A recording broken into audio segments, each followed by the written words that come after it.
오늘 함께 묵상할 말씀은 여호수아서 3장 5절의 말씀입니다.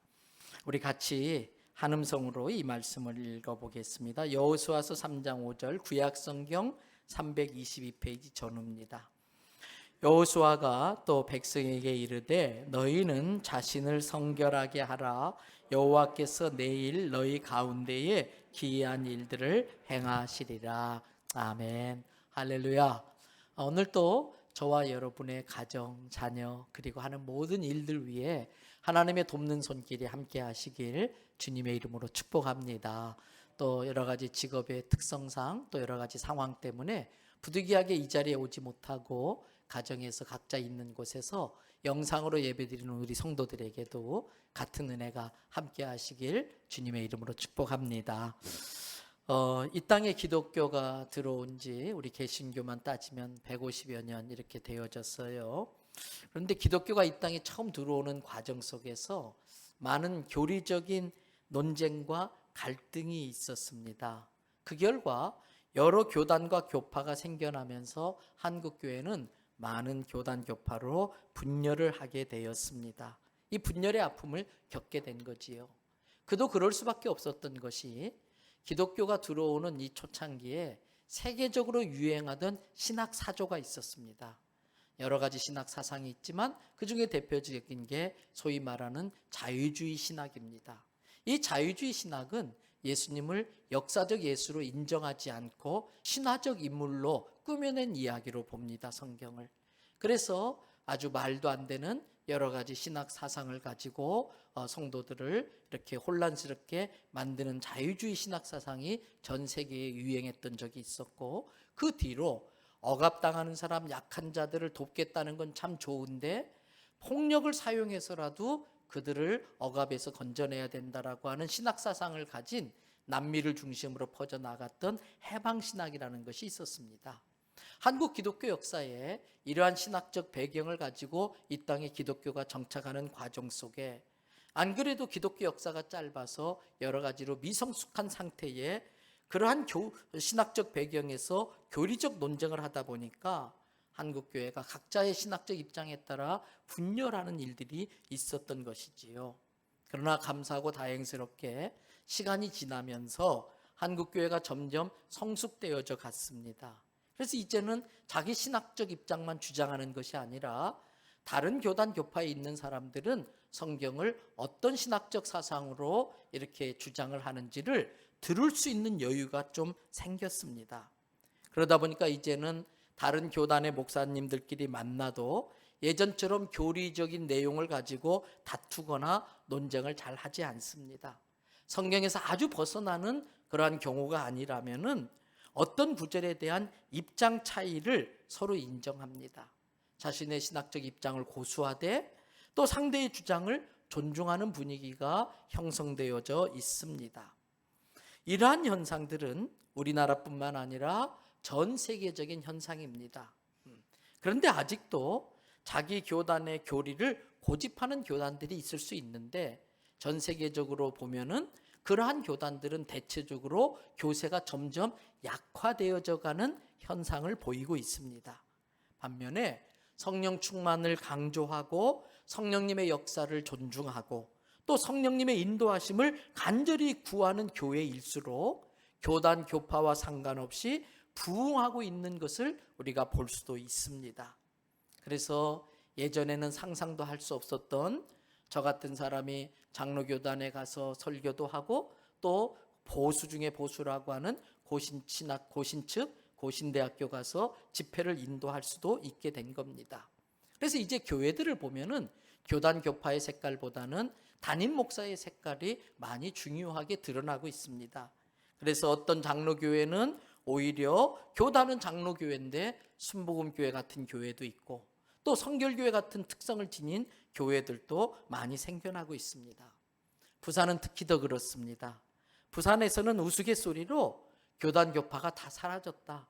교단 교파가 다 무너져서 자유롭게 강단 교류도 하고 서로 어울리고 있다고 하는 이야기를 합니다.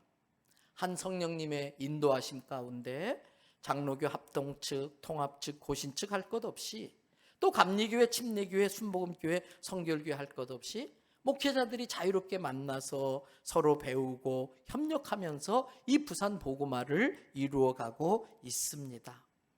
이런 연합의 결과로 부산은 지난 20여 년 동안 우리나라에서 기독교가 침체기에 들어가면서 기독교가 부흥하는 도시가 별로 없는데 가장 기독교가 부흥하는 도시로 부산이 대표적인 도시가 되고 있습니다. 이제 타 도시의 목사님들을 만나면 부산 지역의 이 초교파적인 연합과 교회의 부흥과 성장에 대해서 굉장히 부러워하고 있습니다.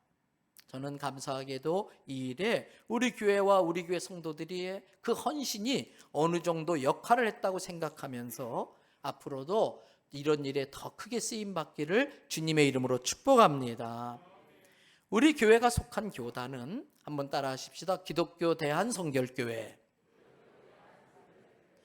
기독교, 예수님을 믿는 모임이라는 것입니다. 대한민국에 있는 교회라는 것입니다. 성결의를 강조하는 교회라는 뜻입니다.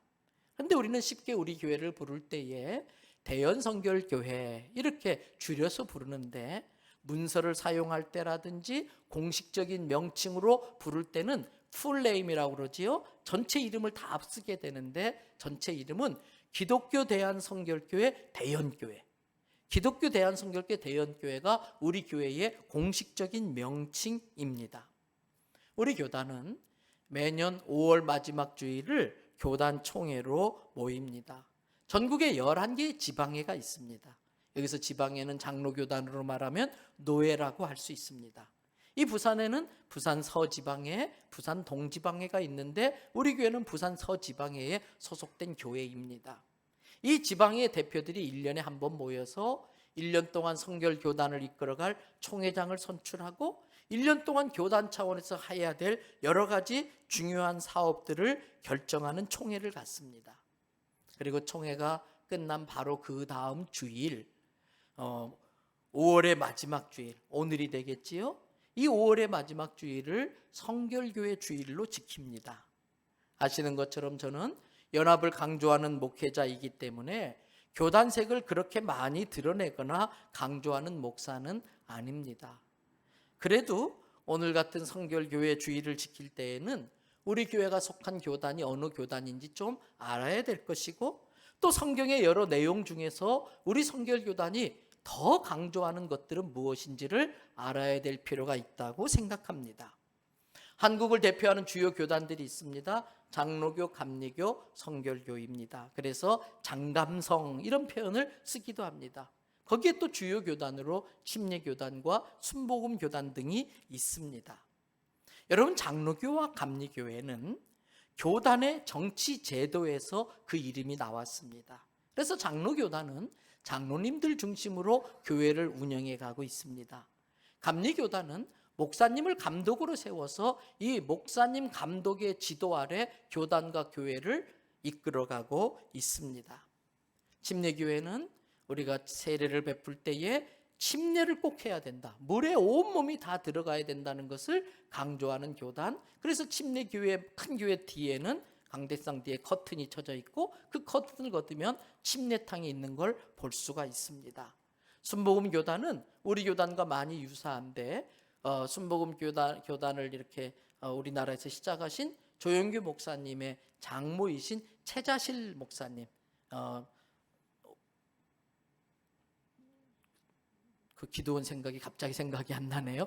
오살리 기도원을 세워서 한국교회에 큰 영성을 끼쳤던 최자실 목사님이 성결교회 집사님이셨어요. 그래서 성결교단의 유명한 부흥사인 이성복 목사님의 은혜를 받고 자기 사회를 목회를 했는데 바로 우리 교회 길 건너편에 부산 기계공고에 졸업을 하셨지요. 이런저런 이유 때문에 성결교단 신학교는 들어오지를 못하게 되시면서 또 순복음교단에 가서 저렇게 큰 교회를 일구셨어요. 그러다 보니까 이 순복음교단은 우리 교단과 여러 가지 비슷하면서도 특별히 축복과 성령의 은사를 더 강력히 강조하는 특징을 갖고 있는 것입니다. 우리 성결교단은 교단을 세우신 어르신들이 성경의 가르침 중에서 특별히 성결의 강조점을 두고서 교단 이름을 정하셨습니다. 성경은 우리가 하나님 앞에서 성결해야 될 것을 많이 강조하고 있습니다. 여러 말씀 중에서 오늘 본문 말씀이 그 중에 하나입니다. 다시 한번 읽어보겠습니다. 여호수아서 3장 5절 말씀 다 같이 읽습니다. 여호수아가 또 백성에게 이르되 너희는 자신을 성결하게 하라. 여호와께서 내일 너희 가운데에 기이한 일들을 행하시리라. 하나님께서 모세를 통해 하신 말씀입니다. 아니죠. 모세의 뒤를 이어서 이스라엘의 지도자가 된 여호수아가 이스라엘 백성을 이끌고 가나안 땅을 정복하러 들어가기 직전, 요단강을 건너기 전에 하나님의 말씀을 이스라엘 백성들에게 전하는 내용입니다. 거기에 보니까 너희는 너희를 어떻게 하라고요? 성결하게 하라. 그러면 여호와 하나님께서 너희 가운데 계셔서 기이한 일을 행하실 거다. 여러분, 그 기이한 일이 사람의 힘으로 건널 수 없었던 요단강이 쫙 갈라지는 일이었습니다. 그 기이한 일들 중에 하나가 이스라엘 백성의 능력으로는 무너뜨릴 수 없었던 난공불락의 성 여리고성이 그 성을 돌기만 했는데도 와르르 무너지는 기이한 엄청난 일이 일어났던 거, 바로 그런 일들을 말합니다. 그렇다면 여호수아 3장 5절의 말씀은 오늘 우리에게도 적용될 줄로 믿습니다. 우리가 성결케 하면 여호와께서 우리와 함께 하실 줄 믿습니다. 하나님이 함께 하시면 내 힘으로 해결할 수 없는 문제들이 해결될 줄을 믿습니다. 오늘 이 시간 의사도 못 고치는 병자가 치료되기를 축복합니다. 죽을 자가 살아나기를 축복합니다. 무너진 가정이 다시 일어나기를 축복합니다. 하나님이 우리와 함께 하시면 이런 놀라운 기이한 일들이 생기는 것입니다. 그러나 성경을 보면 성결하지 못할 때에 하나님의 진노로 죽은 사람들도 꽤 많이 있습니다. 이것은 이미 하나님께서 모세를 통해 경고하셨었습니다. 출애굽기 19장 20절부터 20절의 말씀을 보세요. 여호와께서 시내산 곧 그 산 꼭대기에 강림하시고 모세를 그리로 부르시니 모세가 올라가매 21절 여호와께서 모세에게 이르시되 내려가서 백성에게 뭐하라? 경고해라. 뭐라고? 혹시라도 백성들이 나를 보려고 준비되지 못한 채, 죄로 오염된 채 나를 보려고 밀고 들어왔다가는 많이 죽을까 내가 심히 걱정된다.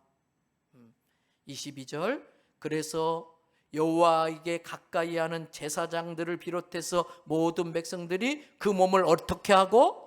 성결하게 하고 나 성결하게 하라. 성결하지 못한 채로 내 앞에 나오면 내가 진노해서 그들을 칠까 걱정된다라고 경고하셨어요. 여러분, 이렇게 성결하지 못한 자가 하나님 앞에 나아가면은 징계를 받습니다. 그러나 반대로 우리가 성결할 때에 하나님이 행하셔서 하나님이 함께 하셔서 하나님이 행하실 수 있는 많은 능력 있는 일을 행하시는 걸 믿으시기 바랍니다. 그러므로 우리가 하나님 앞에 나오기 전에 가장 먼저 해야 할 일은 우리를 성결하게 하는 일이에요.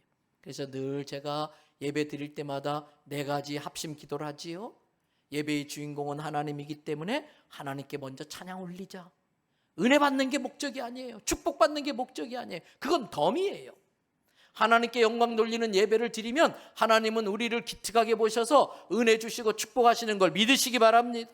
그러니까 하나님께 먼저 영광 돌리는 찬양과 기도를 드리는 거예요.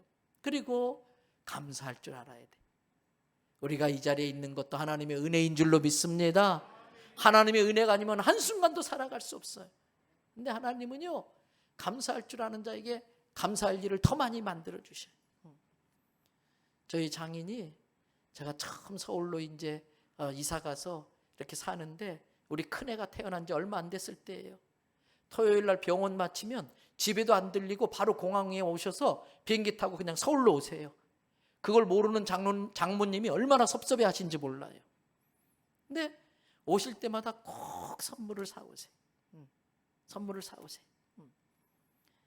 그러면 그 말도 잘 못하는 게 하삐 감사해요 고마워 이렇게 말도 안 되는 걸 하는데 그거 귀여워가지고 그거 보고 싶어가지고 요즘은 제가 그러고 있습니다.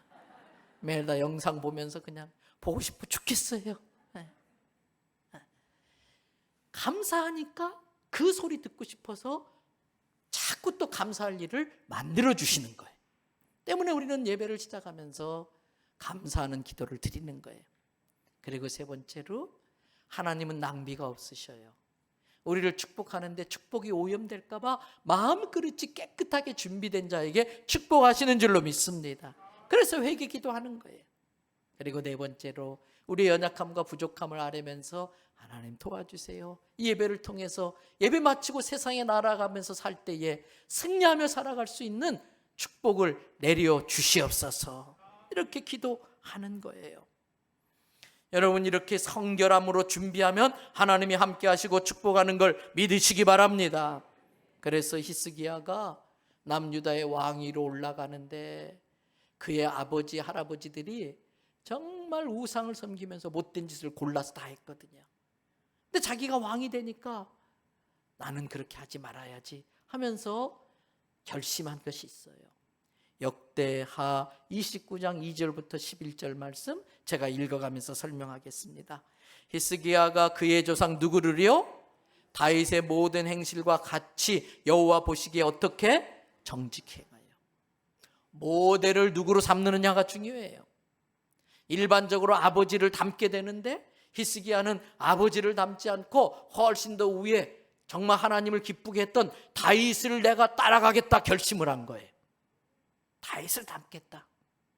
여러분, 좋은 신앙의 모델 되시고 좋은 신앙의 모델 따라가시기 바랍니다. 그래서 다윗처럼 하나님 앞에 정직히 행하기로 결심하고 왕위에 올라가요. 3절, 왕이 된 첫 번째 해 첫 번째 달에 그동안 여호와의 전 문이 어떻게 되어 있을까요? 꽉 닫혀 있었어요. 왜? 선대 왕들이 우상 섬기느라고 제사를 안 드려서 먼지가 가득 끼어 있었어요. 여호와의 전 문을 열고 깨끗이 수리합니다. 그리고 성전을 관리하는 제사장들과 레위 사람들을 동쪽 광장에 불러 모읍니다. 그리고 5절에 그들에게 이야기합니다. 레위 사람들아, 내 말 똑바로 잘 들어라. 이제 너희는 어떻게 하고? 성결하게 하고, 또 너희 조상들의 하나님 여호와의 전을 어떻게 하고? 성결하게 하여. 성결하게 한다는 게 뭔가? 더러운 것을 성소에서 없애버려라 그랬어요. 그 여호와의 성소에 있었던 우상들, 추하고 더러운 것들 다 없애버려라. 오늘 우리 교회도 마찬가지예요. 시기, 질투, 미움, 원망, 다툼, 분열, 하나님이 다 싫어하는 것들 다 제거하면 부흥하는 줄로 믿습니다. 물질을 더 하나님보다 사랑하고 자식을 하나님보다 더 귀히 여기고 자기 몸뚱아리를 우상처럼 섬기는 거, 그걸 다 없애는 거예요. 하나님만 모시기로 결심하면 하나님이 그 성소에, 우리의 마음 성전에 임하실 줄로 믿습니다. 6절 보세요. 그리고 히스기야가 이야기합니다. 우리 조상들이 뭐 해서? 하나님께 범죄해서 우리 하나님 여호와 보시기에 악을 행하여 하나님을 버리고 하나님께 얼굴을 돌리고 여호와의 성소에 등지고. 아니에요. 우리 얼굴은 여호와 하나님을 향해 할 줄로 믿습니다. 십자가 바라봐야 할 줄로 믿습니다. 성소에 등지면 안 돼요. 성전 중심의 신앙생활을 해야 돼요. 저는 낮에도 이렇게 올라갈 때마다 계단으로 올라가요. 엘리베이터 일부러 안 타고, 어떤 때는 일부러 8층까지 쫙 걸어 올라갔다가 내려와요. 따로 운동할 시간을 빼기 쉽지 않으니까. 근데 2층 갈 때 가끔 들리면 마음이 참 흐뭇해요. 은혜로운 음악이 쫙 내려오면서 햇볕, 자연 햇볕이 쫙 비추어지면서, 개신교가 성당에게 좀 아쉬운 것이 고즈넉한 분위기예요. 차분하면서도 좀 조용한 그런 분위기인데 우리 교회 본당은 평일에 그래요. 그러면 여기저기에서 우리 성도들이 두런두런 하나님 앞에 막 기도하는 모습을 보면 얼마나 위로가 되고 힘이 되는지 몰라. 저도 제 방문을 열고 바로 나오면 저 중층으로 바로 연결돼서 저 잠옷실 앞에 있는 중층 의자에 쪼그리고 앉아서 가만히 이 십자가만 바라만 보고 있어도 위로가 되고 힘이 되고 염려가 싹 사라지는 걸 체험해요. 여러분, 성소를 등지지 마시고 성전을 자주 찾으시기를 바랍니다. 또 7절 보세요. 낭실문, 성전에 있는 낭실문이, 세상을 향한 문이 활짝 열려 있어야 되는데 문이 다 닫혀버렸어. 세상과 단절돼 버렸어. 복음의 빛이 쫙 비춰져야 되는데 등불이 꺼져 있었어요. 성소에서 기도의 향기가 올라가야 되는데 분향하지 아니하고, 하나님 앞에 늘 예배를 드려야 되는데 코로나의 가장 큰 피해가 예배를 못 드리는 거잖아요. 이스라엘이 하나님께 번제를 드리지 아니하므로. 그러면 어떤 일이 벌어지는가? 8절, 여호와께서 유다와 백성들에게 진노하셔서 내버려 둔 거예요. 그래? 너네 우상 섬기고 싶어? 섬겨봐. 너네 돈이 최고야? 그래, 돈 따라가 봐. 내버려 뒀어요. 근데 결과적으로 뭐가 됐느냐? 두려워할 것이 아닌데 막 두려운 마음이 생겼어요. 놀랄 일도 아닌데 요만한 일에 깜짝깜짝 놀라는 거예요. 그리고 믿지 않는 사람들에게 조롱거리가 되고 비웃음거리가 되게 하신 것을 너희가 똑똑히 봐라. 지금의 현주소를 확실히 알라는 거예요. 하나님을 떠난 사람들의 실상을 정확히 알라는 거예요. 9절, 우리 조상들이 그렇게 살았기 때문에 원수의 칼에 엎드려지고 우리의 자녀와 아내들은 원수들의 종으로 사로잡혀갔고, 그래서 내가 왕이 되면서 10절, 내가 왕이 되는 이 마당에 이제 이스라엘의 하나님 여호와와 더불어 언약갱신하겠다. 우리 조상들이 언약을 해놓고 하나님과 약속해놓고 지키지 않았던 그 언약을 다시 갱신하겠다. 그래서 그 하나님의 맹렬한 노를 우리에게서 떠나게 하고 싶은 마음이 이 히스기야 왕의 마음에 있으니, 11절, 내 아들들아, 내 백성들아, 이제 너희는 하나님 앞에 나오는 일과 하나님께 기도하고 찬양하고 예배하고 복음을 전하는 일에 뭐하지 말아라? 게으르지 마라. 다 같이 우리 교회 금년표 더욱 많이 힘쓰라. 게으르지 마라. 왜? 여호와께서 오래전에 이미 너희를 택했다. 왕같은 제사장으로 불렀다. 그러므로 너희는 그 여호와 앞에 서서 하나님을 섬기며 수종들어 그를 섬기며 분향하게 예배하게 찬양하게 하셨느니라. 사랑하는 대연성교회 성도 여러분, 성전문이 세상을 향해 활짝 열려져서 우리 교회가 이 세상에 하나님이 쓰시는 창고 같은 교회가 되기를 축복합니다. 네. 우리 교회는 날마다 기도의 향기가, 찬양의 향기가 하나님께 올라가는 교회 되기를 바랍니다. 모이면 기도하고 성령 충만해져서 흩어지면 전도하고. 그런데 여러분, 저나 여러분이나 다 죄인인데 우리 같은 자들이 어떻게 감히 하나님 앞에 설 수 있습니까? 저나 여러분 모두 우리는 하나님 앞에 설 만큼 성결하지 못합니다. 그런데도 이렇게 예배 드리겠다고 나와 있어요. 어떻게 이게 가능합니까? 여러분, 하나님의 은혜로는 가능합니다. 하나님의 은혜는 뭡니까? 우리가 아직 죄인 되었을 때에 그리스도께서 우리를 위하여 죽으심으로 우리에게 대한 하나님의 사랑을 확실히 증명해 주신 것입니다. 은혜는 우리가 하나님의 사랑을 받을 만한 것을 하지 않았음에도 불구하고 죄가 있는 그대로 나왔는데도 죽이지 않고 받아주시는 거예요. 그런데 그렇게 될 수 있었던 이유가 있습니다. 원래는 아까 출애굽기 모세를 통해 하신 말씀처럼 하나님을 보려고 왔다가 다 하나님의 진노로 죽을 수밖에 없는 우리들이었는데 어떻게 우리가 감히 이렇게 나옵니까? 히브리서 4장 12절부터 16절의 말씀 보세요. 하나님의 말씀은 살아있고 운동력, 활력, 에너지가 있어, 파워가 있어, 좌우에 예리하게 나리선 어떤 검보다도 예리해가지고 우리의 혼과 영과 관절과 골수를 찔러 쪼개가지고 내 속에 있는 모든 추한 걸 다 드러나게 하시고 내 속에 깊이 감추어진 마음의 뜻과 생각까지도 다 드러나게 하시니 13절, 하나님이 지으신 것 중에 하나님 앞에 있는 그대로 드러나지 않을 것들이 하나도 없고 우리의 결산을 받으실 우리를 심판하시는 하나님의 눈앞에 만물이 벌거벗김 받은 것처럼 우리도 다 같이 그렇게 드러나게 될 때가 있다는 거예요. 그러면 죽어요. 그러면 지옥으로 폐기 처분될 수밖에 없어요. 그런데 그렇게 하지 않는 이유가 있었으니 15절, 14절의 말씀. 우리에게는 누가 계세요? 큰 대제사장이 계시니 그분이 누구냐? 승천하시니 곧 하나님의 아들 누구시더라? 예수 그리스도시라. 죄로 인하여 우리가 지옥에 멸망당하는 걸 아셨기 때문에 내 죄를 대신 지시고 십자가에 죽으심으로 죄값을 대신 갚아주셨어. 때문에 죄가 더 이상 우리에게 왕노릇하지 못해.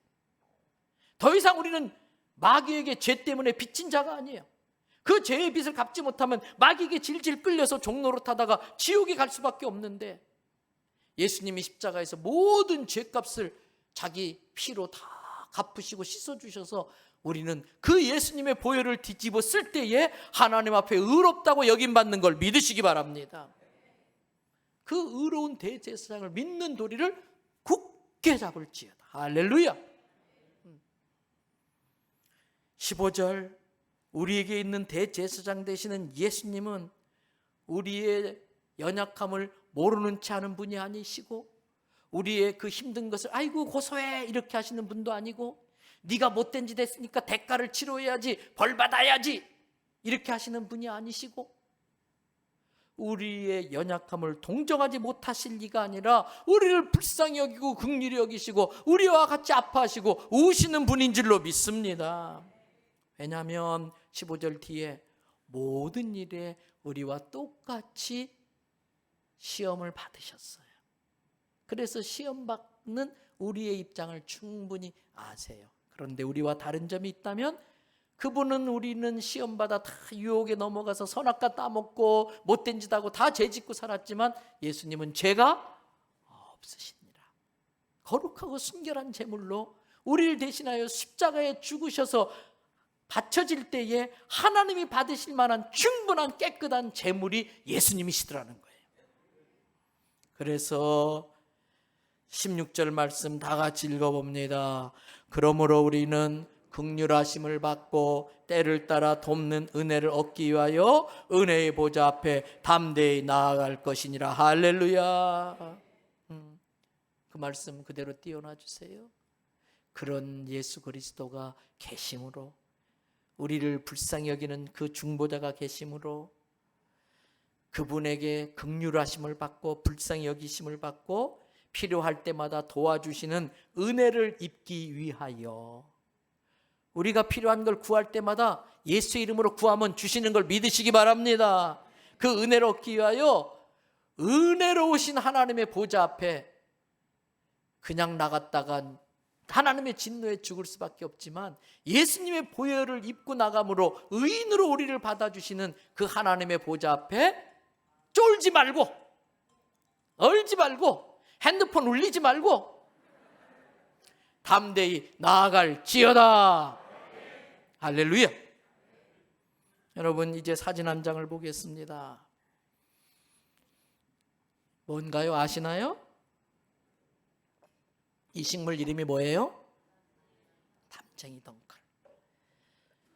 물 한 방울 없는 그 붉은 벽돌, 씨앗 한 톨 자리 잡기 어려운 붉은 벽돌인데도 담쟁이 덩쿨이 타고 올라가서 이렇게 꽉 울창하게 만들어요.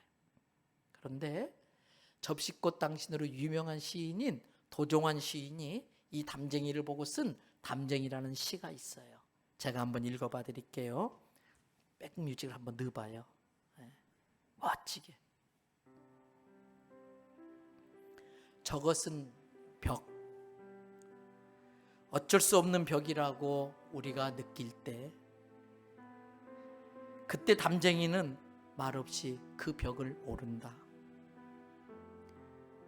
물 한 방울 없고 씨앗 한 톨 살아남을 수 없는 저것은 절망의 벽이라고 말할 때,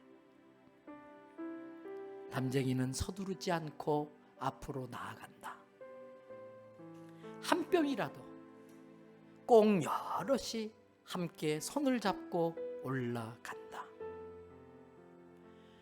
푸르게 절망을 다 덮을 때까지, 그 절망을 푸르게 다 덮어버릴 때까지 바로 그 절망을 붙잡고 놓지 않는다.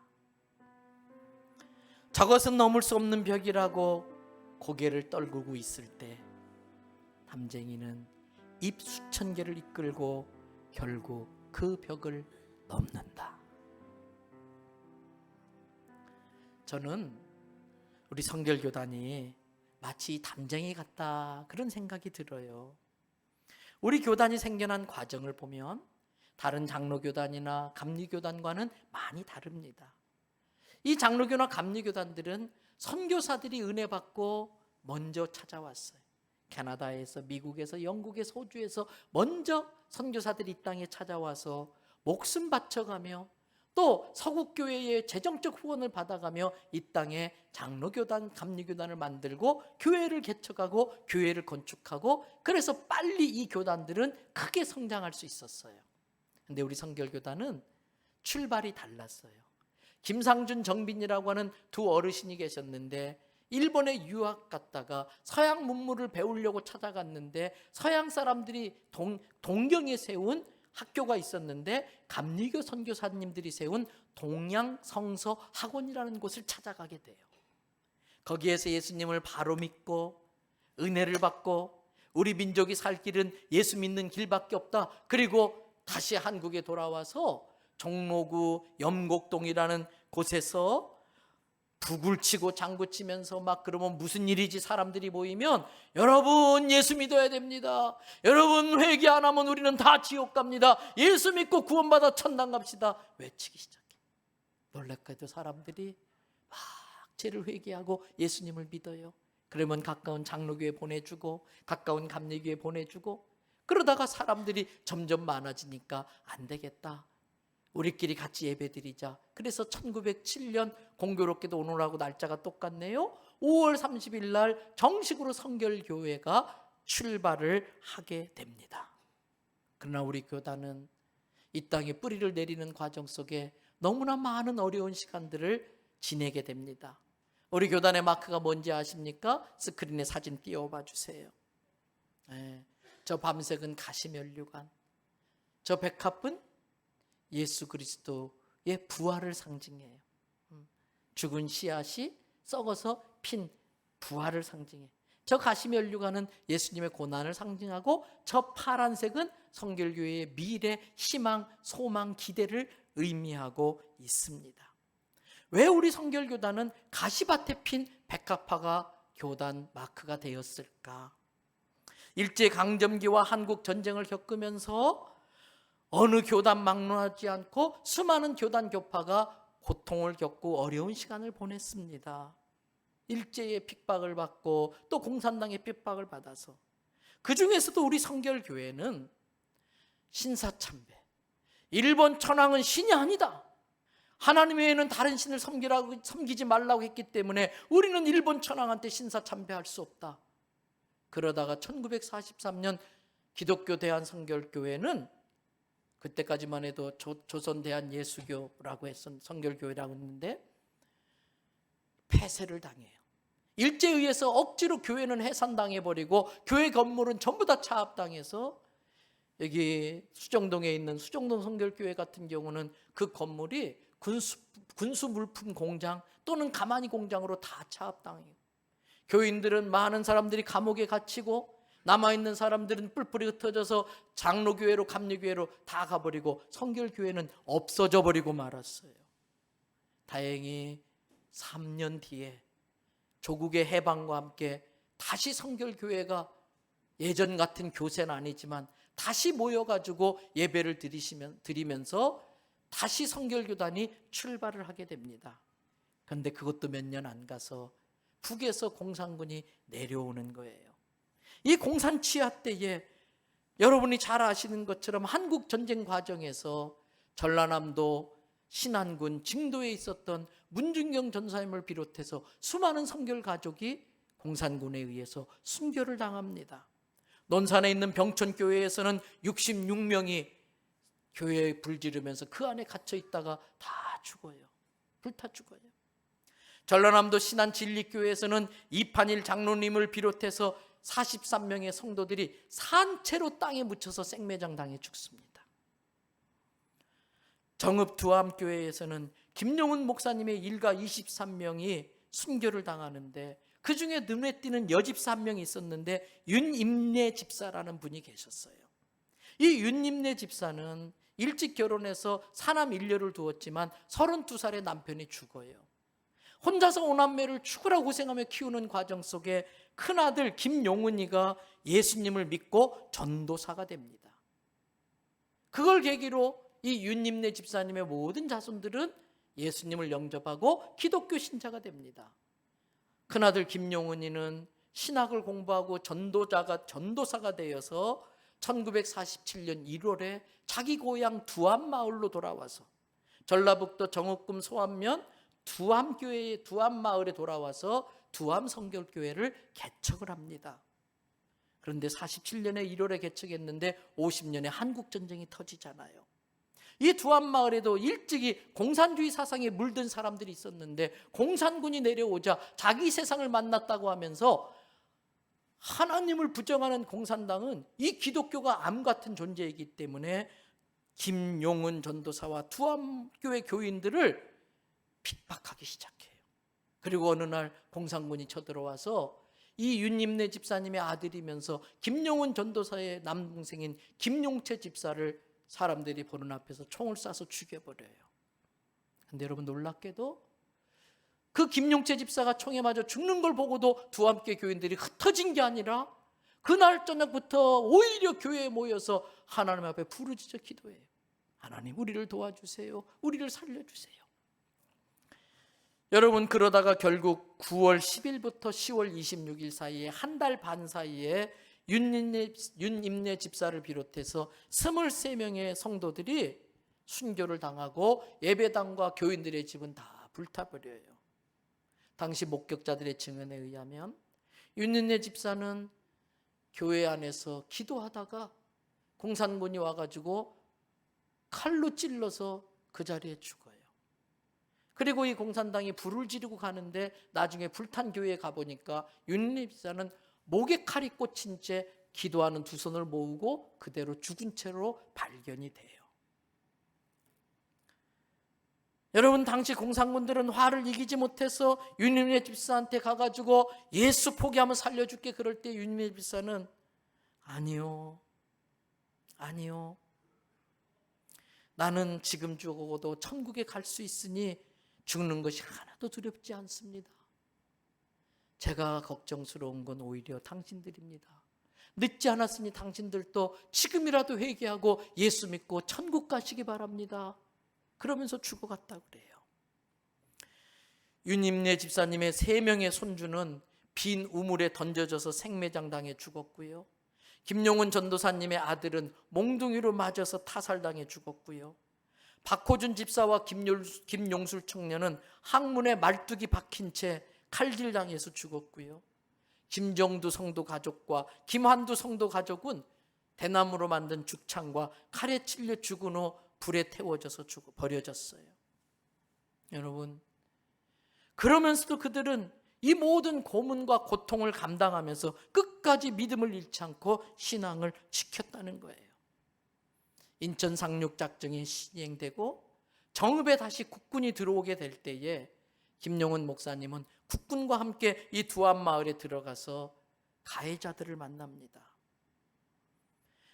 마을에 같이 살고 있었던 사람들인데 공산주의에 물들어가지고 저 기독교인들은 놔두면 안 된다고 다 죽창으로 찔려서 자기 가족을 죽이고 교인들을 죽인 그 가해자들을 만난 김용은 목사님. 보자마자 그들을 다 안아줘요. 당신들도 살려다 보니 어쩔 수 없어서 그랬을 겁니다. 다 안아줘요. 그 사랑에 감격한 많은 가해자들이 그 자리에서 자기들의 잘못을 용서를 구하고 회개하고 세례받고 두암교회 교인들이 되었던 것입니다.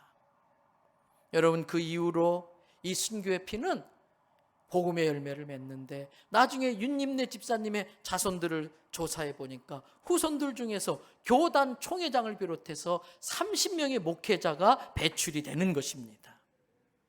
이런 일은 두암교회뿐만 아니라 전국 여러 성결교회에 있었습니다. 마치 교단 마크가 상징하는 것처럼 그야말로 가시밭의 백합화. 여러분, 백합화의 특징이 있어요. 상처를 입으면 입을수록 향이 진해진답니다.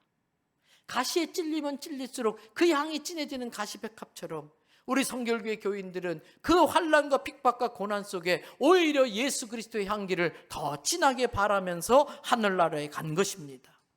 예수님의 말씀처럼 썩어지는 한 알의 밀알이 되어서 오늘의 성결교회를 있게 만든 것이지요.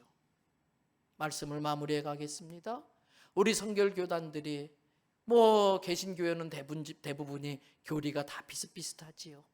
그럼에도 불구하고 그 중에 4개의 단어를 통해서 특별히 강조하는 강조점이 있습니다. 한번 받아가겠습니다. 중생, 성결, 신유, 재림. 중생, 이건 어느 교단이나 부르짖는 것인데 특별히 우리 교단은 반드시 이 과정을 거쳐야 될 것을 철저히 강조해요. 모든 인간은 죄인이다. 그 죄의 싹스로 다 지옥에 멸망당할 수밖에 없는 지옥에 폐기 처분될 쓰레기 같은 존재였다.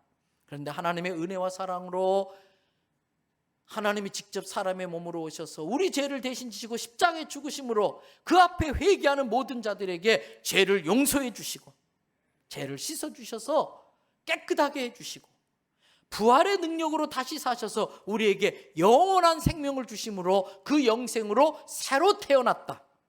거듭날 중자 날생자 중생의 은혜가 있어야 할 줄로 믿습니다. 거듭남, 새로 태어남, 구원받음, 중생 다 같은 말이에요. 그리고 두 번째 성결, 거듭났으면 이제 새 삶을 살아야 돼. 고린도서 5장 17절 말씀처럼 그런즉 누구든지 그리스도 안에 있으면 새로운 피조물이라 새로 태어난 존재다. 옛사람은 다 지나갔으니 보라 새것이 되었도다. 그게 하나님을 기뻐하는 삶, 하나님께 영광 돌리는 삶, 성결의 삶인 줄로 믿습니다. 그래서 우리 성결교회는 특별히 구원받은 성도들이 성결하게 살아야 될 것을 강조합니다. 그리고 세 번째가 신유입니다. 신유는 우리가 성결하게 살아가는 동안에 우리 힘으로 부족하기 때문에 성결의 삶은 성령의 능력으로만 가능한 줄로 믿습니다. 내 의지로 되는 게 아니에요. 훈련으로 되는 게 아니에요. 전적인 하나님의 은혜로 성령에 사로잡힐 때에 우리에게 신유의 은혜로 말미암아 내 영이 맑아지고 깨끗해지는 줄로 믿습니다. 신유의 은혜 가운데 육체의 질병도 치료되는 줄 믿습니다. 영혼의 병도 치료되는 거예요. 정신병도 다 치료되는 거예요. 그래서 그 신유 속에는 하나님이 주신 지식으로 만든 의술의 효과, 약물의 효과도 인정하면서 무엇보다도 너희 중에 병든 자가 있느냐? 손을 얹어 기도하면 나으리라 그러지. 귀신이 떠나고 병이 낫는다. 성도들의 그 간구를 들으셔서 하나님의 신유의 능력으로 우리를 건강하게 치료하고 고쳐주시는 걸 믿으시기 바랍니다. 그리고 마지막 네 번째가 재림의 교리예요. 재림의 교리는 이 세상의 역사는 불교에서는 윤회설, 돌고 도는 원의 역사를 강조한다면 그래서 원불교도 있지요. 기독교 역사는 일직선이에요. 시작이 있고 끝이 있는 거예요. 그 끝날이 종말인데 예수님이 이 땅에 심판주로 왕으로 오시는 날인 줄로 믿습니다. 우리 교단은 그 예수님을 기다리고 있습니다. 그래서 우리들의 삶의 태도는 늘 제가 강조하지요. 받아합시다. 예수님 천년 뒤에 오신다 할지라도 내일 오시는 것처럼, 예수님 내일 오신다 할지라도 천년 뒤에 오시는 것처럼, 그게 우리의 삶의 태도예요. 예수님 내일 와도 달라질 게 하나도 없어요. 왜? 늘 재림을 준비하며 살면은 특별히 더 할 일이 없어요. 그래서 예수님 내일 와도 천년 뒤에 오시는 것처럼 살면 돼요.